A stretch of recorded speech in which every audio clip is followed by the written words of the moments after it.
Halo teman-temanku semuanya, dimanapun kalian berada. Semoga teman-teman selalu dalam keadaan yang sehat dan selalu dimudahkan dalam mencari rezeki.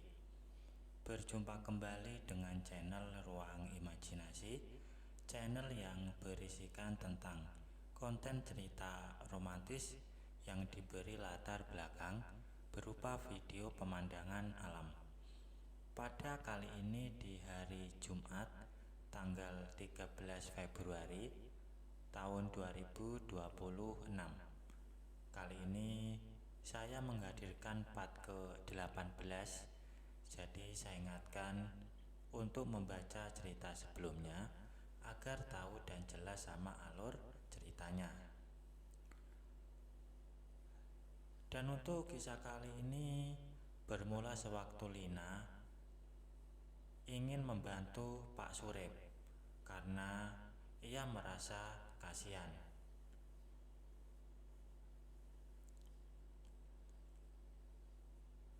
Kemudian setelah pintu tertutup dan saat Lina berbalik, ternyata Pak Surip sedang memindah yang dia bawa. Dan kini aset Pak Surip yang sudah lama tidak Lina lihat kembali terlihat. Jantungnya pun berdegup, namun Lina tetap berusaha untuk sadar. Ia terduduk di tempat tidur Pak Surip, dan Pak Surip pun mulai berulah sendiri. Matanya terus tertuju kepada Lina. Melihat aset Pak Surip yang nampak tegap, membuat Lina mulai terpengaruh. Namun, ia masih berusaha untuk menahan diri. Sudah 10 menit Pak Surip berulah sendiri dengan Lina sebagai objeknya, bukan melalui foto atau video, namun secara langsung di hadapannya. Lina tahu memang Pak Surip membutuhkan waktu yang sangat lama untuk dapat menyelesaikan tugasnya. Maka Lina tidak terlalu heran jika sudah 10 menit berlalu, namun Pak Surip belum juga selesai. Mungkin karena Lina yang juga terpengaruh, ia rasa sedikit memberikan tontonan bukanlah suatu masalah. Ia pun menggeser sedikit dan meraih keduanya, berharap dapat membantu Pak Surip segera menyelesaikan tugasnya. Tak lupa, sebuah tatapan Lina berikan agar memberi kesan lebih romantis. Lina pun mulai naik ke atas pembaringan, membuat pose yang ia rasa dapat meningkatkan keinginan Pak Surip. Lina lihat Pak Surip melangkah maju. Dengan segera Lina melarang sesuai kesepakatan awal. Pak Surip menurut dan terus fokus kembali dengan tugasnya. Sudah setengah jam Pak Surip berulah sendiri, namun ia belum ada tanda-tanda akan sampai. Lina yang memang sudah cukup terpengaruh sejak awal, tanpa sadar meraih kedua dan tempat pribadi. Melihat aksi itu, Pak Surip semakin giat bertugas. Lina pun semakin merasakan sesuatu akibat dari ulahnya sendiri.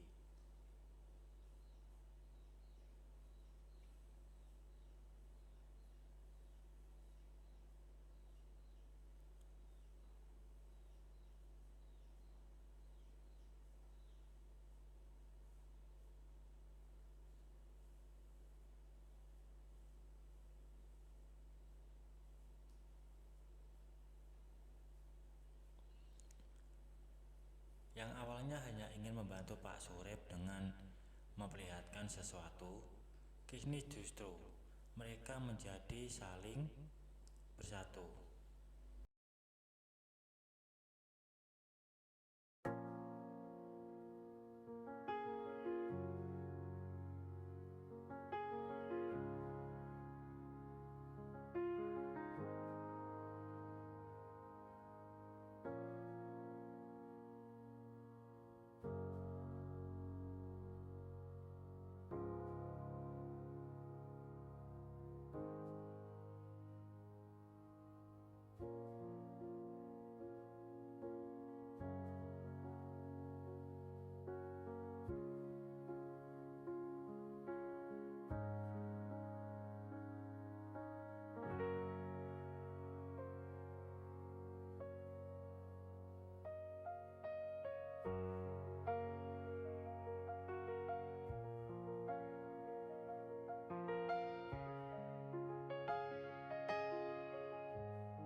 Setelah acara itu, Pak Surip terlihat sangat ceria dan perhatian pada Lina. Dirinya selalu bertanya apa yang Lina perlukan dan selalu tersenyum lebar saat mata mereka saling bertemu. Dan sepertinya perubahan itu disadari oleh suaminya.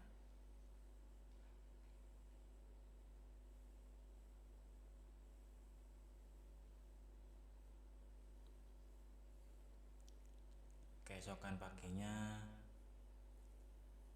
suaminya pun pergi berangkat kerja. Lina sungguh sangat kesal dengannya. Akhirnya daripada ia merasa bad mood, ia memutuskan untuk olahraga agar rasa kesalnya hilang. Saat Lina sedang jogging, tiba-tiba terdengar suara pria memanggilnya. Dan ternyata itu adalah Antonius yang kebetulan sedang pemanasan di halaman rumahnya.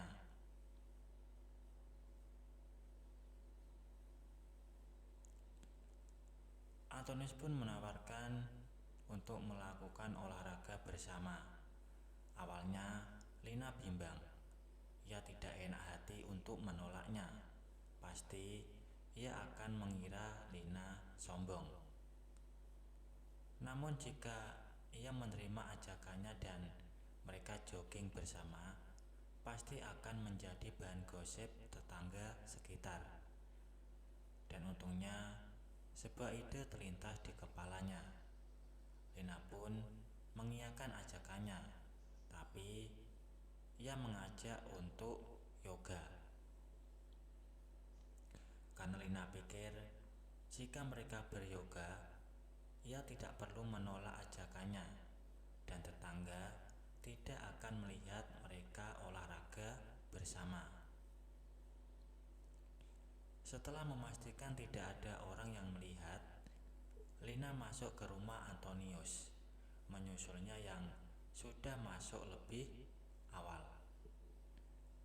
Saat Antonius menyiapkan keperluan yoga, Lina pun hanya berdiam diri. Ia merasa cukup bimbang dan gugup. Entah gugup karena apa, tapi Lina merasa cukup khawatir. Setelah Antonius selesai dengan persiapannya, dia mulai menyetel musik dengan irama tenang agar suasana menjadi lebih rileks. Ia segera mengajak Lina untuk mulai aktivitas yoga.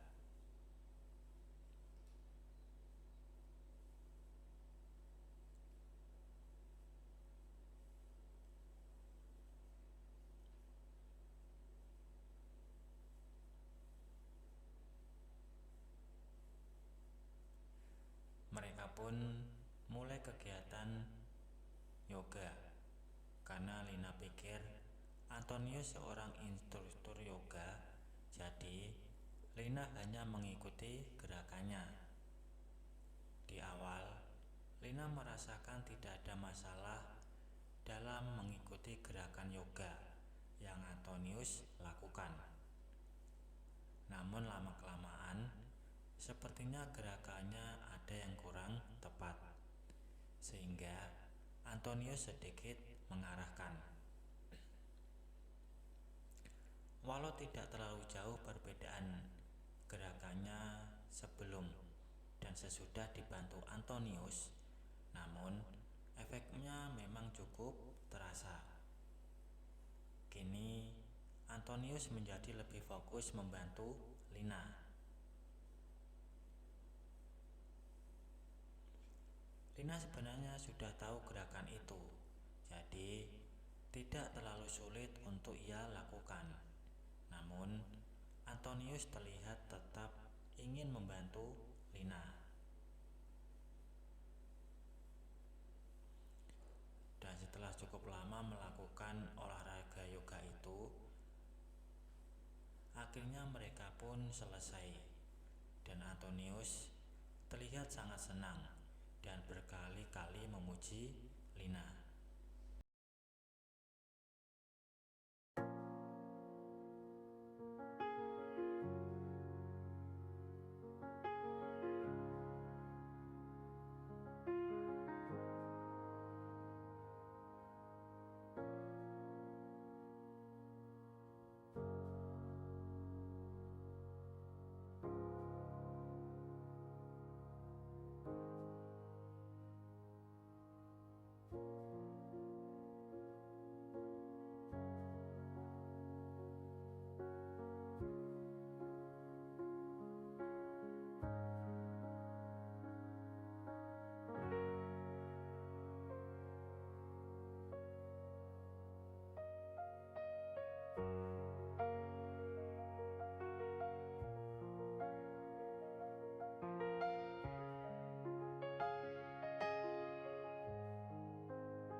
Baik teman-teman, mungkin cukup sampai di sini dulu untuk cuplikan cerita yang bisa saya berikan.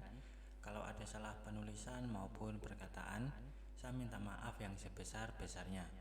Semoga teman-teman dapat terhibur dengan cerita yang kali ini saya sajikan, dan nantikan kelanjutan ceritanya hanya di lain kesempatan. Saya ucapkan selamat beraktivitas dan terima kasih.